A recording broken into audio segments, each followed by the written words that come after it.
मोदी जी, मैं आपसे कह रहा था जल्दी चलो, लेकिन आप मेरी सुनते ही नहीं हो। अब देखो स्कूल जाने के लिए देर हो गई। अब स्कूल टीचर की डांट लगेगी, बहुत डांटेंगे स्कूल टीचर अमित शाह जी। लालू जी एक बात बताओ, देर मेरी वजह से हुई है?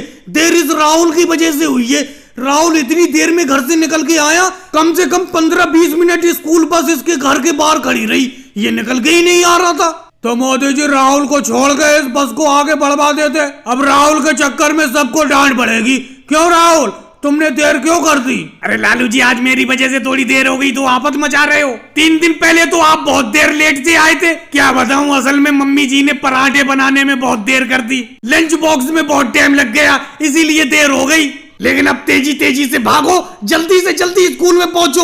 अब राहुल जल्दी कर रहे हो, घर से बाहर लेट निकलते हो। अरे पराठे खाना जरूरी था, आज का लंच बॉक्स नहीं लाते, मेरे साथ लंच शेयर कर लेते। मोदी जी, एक तो ये बस काफी दूर छोड़ती है, बस से स्कूल की बहुत दूरी है। जल्दी जल्दी भागो, मेरे स्कूल टीचर तो राजनाथ सिंह जी हैं, वो बड़ा डांट लगाएंगे। जल्दी चलो। योगी जी, आपने 3 का पहाड़ा याद कर लिया, जो राजनाथ सिंह जी ने 3 का पहाड़ा याद करने के लिए दिया था? अगले पहाड़ा तो मुझे याद हुआ नहीं, ये तो बड़ा दिक्कत हो गई। लेकिन मोदी जी एक बात समझ में नहीं आती है, स्कूल टीचर भी इतनी जल्दी जल्दी पहाड़े याद कराते हैं, जाने कहाँ की आफत है इन्हें। अभी कुछ दिन पहले 2 का पहाड़ा याद किया था, अब 3 का पहाड़ा याद करवा रहे हैं। मुझे तो 3 का पहाड़ा याद हुआ नहीं। वैसे मोदी जी आप मुझसे 1 क्लास आगे हो, आपको 3 का पहाड़ा याद होगा। 3 का पहाड़ा सुनाना, मैं याद कर लूं चलते चलते। योगी जी, गणित में मेरा वैसे ही हाथ कमजोर है, अगर हिंदी में कोई चीज पूछना चाहती हो हिंदी में कुछ पूछ लो मुझसे, गणित के पहाड़े मुझे याद नहीं है।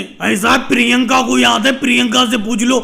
प्रियंका, योगी जी को 3 का पहाड़ा बता दो। मोदी जी एक बात बताओ, स्कूल जाने के लिए वैसी देर हो गई, अपना लोग भाग लगा रहे हैं, और भागते भागते मैं कहां से 3 का पहाड़ा सुनाऊं? मुझे 3 का पहाड़ा याद नहीं है।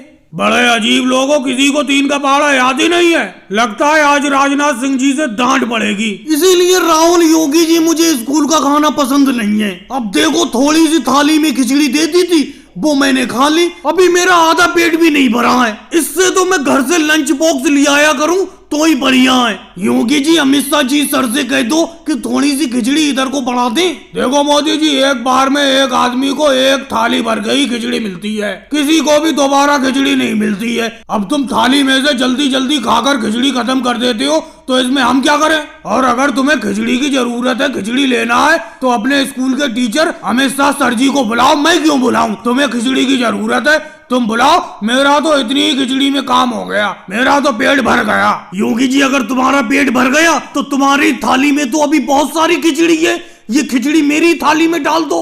अरे मोदी जी, मैंने ये कहा मेरा पेट भर चुका, अभी थोड़ी खिचड़ी और खा लूं, फुल पेट भर जाएगा। ऐसा है मोदी जी, राहुल पे खिचड़ी देखो, बहुत खिचड़ी है, राहुल से खिचड़ी मांग लो। राहुल, थोड़ी सी खिचड़ी देना, स्कूल की आज खिचड़ी बहुत अच्छी बनी है, ऐसा लग रहा है खाता ही रहूं। और स्कूल में एक ही थाली भर के खिचड़ी मिलती है, दोबारा खिचड़ी देते भी नहीं है। देखो मोदी जी, आज मुझे वैसी ज्यादा भूख लगी है, मैं खुद सोच रहा हूँ कि थोड़ी सी खिचड़ी इधर उधर से मुझे मिल जाए, ये पूरी की पूरी थाली भर के खिचड़ी खा जाऊंगा मैं, और अभी मुझे और खिचड़ी की भी जरूरत पड़ेगी। हालांकि मुझे ये भी मालूम है कि मुझे खिचड़ी नहीं मिलेगी, लेकिन पीछे बहन प्रियंका बैठी हुई है, वो ज्यादा खिचड़ी नहीं खा पाती है, उससे खिचड़ी मैं ले लूंगा। राहुल भैया, मेरी खिचड़ी के बारे में मत सोचना, आज की स्कूल की खिचड़ी वाकई में बहुत अच्छी बनी हुई है। हालांकि मुझे भूख ज्यादा नहीं लगी है, लेकिन इतनी अच्छी खिचड़ी है, ऐसा लग रहा है खाते ही रहो। तो आज की खिचड़ी तो मैं तुम्हें नहीं देने वाली। लो राहुल, तुम्हें भी आज खिचड़ी नहीं मिलेगी। तुम सोच रहे थे प्रियंका से खिचड़ी ले लोगे, लेकिन आज की खिचड़ी इतनी अच्छी बनी हुई है, प्रियंका कह रही है सारी की सारी खिचड़ी वो अकेले ही खा जाएगी। कभी कभी स्कूल में खाना बहुत ही अच्छा बन जाता है, मजा आ जाता है खा के। अखिलेश, तुम्हारे पास स्कूल की खिचड़ी थोड़ी बहुत बची हुई है, मेरी तो थाली में से खिचड़ी खत्म हो गई, अगर हो थोड़ी खिचड़ी मुझे दे दो। मोदी जी, आप भी बेफालतू की बात कर रहे हो, मैं आपसे खिचड़ी मांगने वाला था। आज की खिचड़ी बहुत अच्छी है, मजा आ गया खा के। और मोदी जी, यहाँ मचान पे कब तक बैठे रहेंगे? अब तो पानी हद से ज्यादा ऊपर हो गया, ये बाढ़ का पानी तो बढ़ता ही जा रहा है, कम होने का नाम ही नहीं ले रहा है। आपके बहकावे में आके मैं इस मचान पे बैठ गया, आपने कहा था कि बाढ़ का पानी कम हो जाएगा, नहीं तो सब लोग जब गांव छोड़ के गए थे, केजरीवाल जी, अमित शाह जी, तो मैं उन्हीं के साथ निकल जाता। अब देखो, बाढ़ का पानी कम थोड़ी हो रहा है, बढ़ता ही जा रहा है। कहीं मचान से ऊपर पानी हो गया तो यहाँ पर तो बैठना मुश्किल हो जाएगा। मनमोहन सिंह जी, इसमें मेरी क्या गलती है? मैं भी तो बाढ़ में फंसा हुआ हूँ। गांव में इतनी भयंकर बाढ़ आई है, मैं क्या कर सकता हूँ? अब मनमोहन सिंह जी, जो हो गया सो हो गया।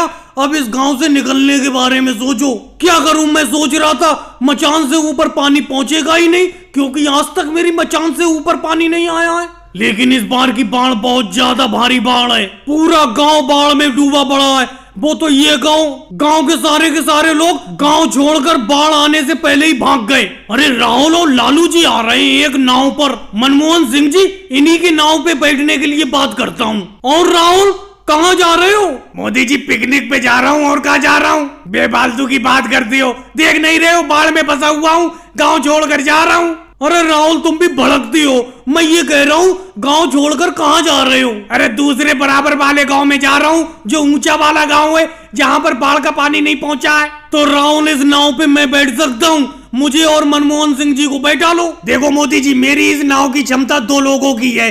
फिलहाल तो मैं लालू जी को इस नाव में बैठा के ऊंचे वाले गांव में ले जा रहा हूँ। इस काम के लिए ये मुझे पूरे 500 रुपए दे रहे हैं। आपके पास 500 रुपए हैं? अगर 500 रुपए हैं तो लालू जी को छोड़ के आपके पास आ जाऊंगा आपको लेने के लिए। मोदी जी, मनमोहन सिंह जी, क्यों नाव पे बैठकर 500 रुपए खर्च करोगे? अगर आपको तैरना आता है तो इस बाढ़ के पानी में तैरते हुए बराबर वाले गांव में पहुंच जाओ। बराबर वाला गांव ज्यादा दूर थोड़ी है। मुझे तो तैरना नहीं आता था, इसीलिए मैं इस नाव पे बैठ के जा रहा हूँ। लालू जी, आप भी अजीब बात करती हो। ये पूरा गांव पार करके इतना लंबा कौन तैर लेगा? राहुल, मुझ पे और मनमोहन सिंह जी पे, दोनों पे 500 रुपए हैं। तुम लालू जी को छोड़ के आओ, हमें यहाँ से ले जाना। और बहन सोनिया जी, आप सब लोग मिलके बातें ज्यादा कर रही हो, काम कम कर रही हो। अरे मैंने तुम सब लोगों को दान की रुपाई के काम पर लगाया है, लेकिन आप सही तरीके से काम कर ही नहीं रही हो। ये बात मुझे बिल्कुल अच्छी नहीं लग रही है। आप इन लोगों की ठेकेदार हो, कम से कम आप तो काम सही करो। जब देखो आप खड़ी हुई मिलती हो सब लोग। अगर तुम सब लोग खड़े रहोगे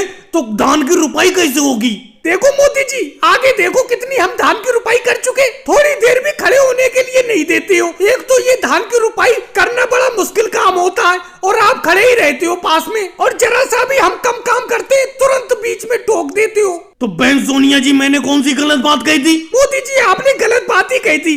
एक बात बताओ, पहले हमारा काम भी तो देखो, हम कितनी धान की रुपाई कर चुकी। अरे राबड़ी देवी जी, अगर काम कर चुकी तो पैसे भी तो ले रही हो मुझसे काम करने के। कोई फ्री में काम थोड़ी करोगी, और मैं कोई ना फ्री में पैसे दे दूंगा तुम्हें। वो देखो स्मृति ईरानी जी, मायावती जी से बात कर रही हैं। अरे मोदी जी, आपको तो हमेशा बातें ही करने लगता है। अरे मैं बात नहीं कर रही हूँ, मैं ये पूछ रही हूँ मायावती जी से कि ये जो खेत बचा हुआ है धान की रुपाई के लिए, इस बचे हुए खेत की धान की रुपाई आज हो जाएगी या कल हो पाएगी? स्मृति ईरानी जी, अगर लगन से काम करोगी तो इस पूरे खेत की धान की रुपाई तुम सब लोग आज ही कर सकती हो। मोदी जी, हम सब लोग इंसान हैं, इंसान की तरह काम करेंगे, हम कोई मशीनरी थोड़ी है। आप तो ये चाह रहे हो कि 10 दिन का काम एक ही दिन में हो जाए, और पूरा दिन काम करने के वही 50 रुपए दिन देते हो आप हमें दिहाड़ी। मायावती जी, 50 रुपए कम है क्या? 50 रुपए अगर सही तरीके से खर्च करो तो 2 दिन का खाना खर्चा चलेगा। ममता दीदी, आप तो काम करने में सबसे ही ज्यादा पीछे हो। अगली बार अपनी खेत की रुपाई का ठेका मैं सोनिया जी को दूंगा ही नहीं। मोदी जी, एक बात बताओ, हम सब लोग इतने मन से काम करते हैं, आपको काम कम क्यों लगता है? और आप हमें काम से क्या निकालने की बात कर रहे हो? अगले साल को हम आपके खेत में खुद काम नहीं करेंगे। हमारी ठेकेदार सोनिया जी हैं। सोनिया जी जहाँ पर काम करने के लिए ले जाएंगी, हम तो वहाँ काम करने के लिए जाएंगे। और अगली बार हमें गांव में मजदूरी करनी ही नहीं है, हम शहर में काम करने के लिए जाएंगे। और सोनिया जी, आम को सही से तोलो, सही से तोलो। आप सही से आम को तोल ही नहीं रही हो। मैं आपके पास कच्चे आम लेने के लिए आया था, क्योंकि मुझे कच्चा आम का अचार बनवाना है। लेकिन आप इतना ज्यादा महंगा 100 रुपए किलो कच्चा आम बेच रही हो। चलो वो भी कोई बात नहीं, मैं ले रहा हूँ, लेकिन कम से कम आम को सही से तो तोलो। आप आम को सही तरीके से नहीं तोल रही हो, कम तोल रही हूँ। देखो मोदी जी, आपको कम लग रहा है तोलना मेरा, मैं आम को बिल्कुल सही तरीके से तोल रही हूँ। देखो ये देखो, अगर आपको लेना है मुझसे आम तो ले लो, नहीं लेना है तो मत लो। कच्चा आम लेने वालों की कमी नहीं है मेरे पास। मोदी जी, अगर तुम नहीं लेना चाहते हो कच्चा आम तो मत लो। तुमने तो टोकरी भर के कच्चे आम ले ही लिए। अब तो सोनिया जी के पास थोड़े ही बहुत कच्चे आम बचे हुए हैं। वो सारे के सारे कच्चे आम सोनिया जी मुझे तोल दो। योगी जी, ऐसे कैसे तोल दो? सोनिया जी, सारे के सारे कच्चे आम मुझे को तोल दो। मोदी जी, अभी तो आप मेरी मम्मी से कह रहे थे कि मम्मी जी सही तरीके से कच्चे आम को नहीं तोल लेंगे, अब कह रहे हो कि सारे के सारे तोल दो। ऐसा करो मम्मी जी, योगी जी इतनी देर से बैठे हुए हैं, इन्हें 10 किलो कच्चे आम दे दो। मोदी जी आप 10 किलो कच्चे आम कम ले लो। देखो राहुल, तुम तो ज्यादा बोलो मत। बहन सोनिया जी, जब मैं तुम्हारे पास आया था तो उसी टाइम मैंने कह दिया था कि जितने भी कच्चे आम है सारे के सारे मैं ही खरीदूंगा आपसे।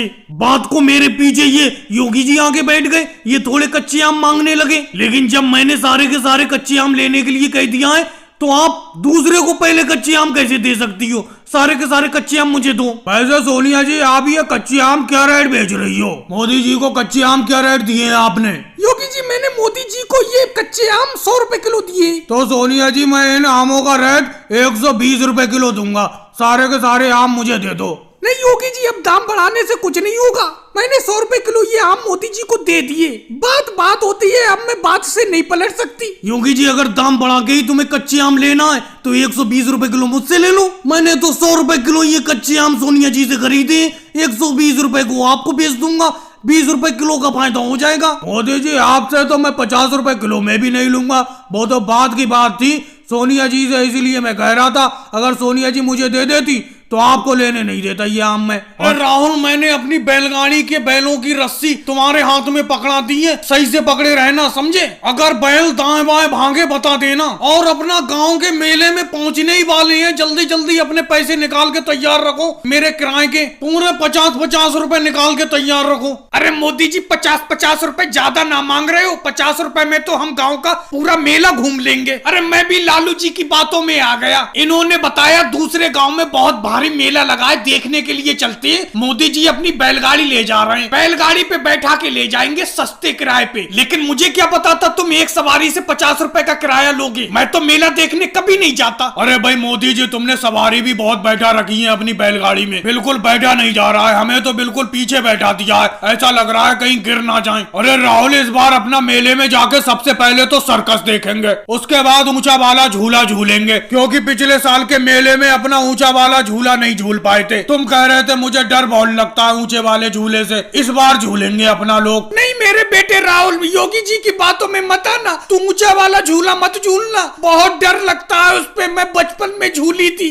अरे मोदी जी, तुम्हारा ध्यान किधर है? सामने देखो, सामने कोई अपनी बैलगाड़ी रुक पा रहा है क्या? रोक लूं बैलगाड़ी को? रोको भाई, रोको बैलगाड़ी को, रोको। जी सर जी, बोलिए क्या बात है? अरे तुम अपने बैलों की जरा सी भी परवाह नहीं करते हो, इतनी सवारी लाद के ले जा रहे हो अपनी बैलगाड़ी में। अरे सर जी, हम तो बैलगाड़ी में इससे ज्यादा सामान ढोते हैं। हम सब लोग इकट्ठे होके पास के गांव में मेला देखने के लिए जा रहे हैं। पास के गांव में मेला लगा हुआ है, आपको मालूम ही होगा। अरे भाई, इस पे सामान ढोने की अलग बात है, तुम इस पर सवारी इतनी बैठाल कर क्यों ले जा रहे हो? मैं तुम्हारा चालान काटूंगा। अरे जी सर जी, कैसी बात करती हूँ? बैलगाड़ी का भी कोई चालान कटता है? हाँ भाई कटता है, मैं काटूंगा तुम्हारी बैलगाड़ी का चालान, अभी काटूंगा। तुमने सामान ढोने वाली बैलगाड़ी को सवारी गाड़ी बना रखा है, कहीं तुम सवारियों से किराया तो नहीं लेते हो? अरे सर जी, ये किराया लेते हैं, 50 रुपए सवारी किराया लेते हैं। ये 50 रुपए में ले जा रहे हैं हमें मेले में। अरे उवैसी जी, कौन सी मनुष्यगढ़ी में मैंने अपनी बैलगाड़ी में तुम्हें बैठा लिया?